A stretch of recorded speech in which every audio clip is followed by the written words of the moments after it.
ආස අදත් ආවද මේ පැත්තට ඔයා? අදත් කියන්නේ මම මේ අද නෙමෙයි ගියාකට ආවේ. සර් නේද පෝට් සිටි එකේ ඉඳන් ආවේ.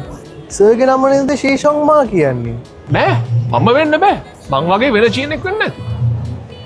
මොන විකාරයක්ද මේ? මට වරදින්න විදියක් නෑ සර්. සර් ඊයේ ඉඳන් ආවේ කළු පාට ෂර්ට් එකක ඩෙනිම් එකේ නේද? ඇවිල්ලා මේකෙන් පැක් එකක් මරන් ගියේ සාම්පල් චෙක් කරන්න. හැබැයි මේ මිස් නන් නෙමෙයි හිටියේ. ඔයා හරි. ඊයේ මෙයා කළු පාට එකක් අඳගෙන තමයි ගෙදරින් එළියට බැස්සේ. මියා එනකො මම අද තමසට සාම්පල් පෙන්නන්න. නේනවා.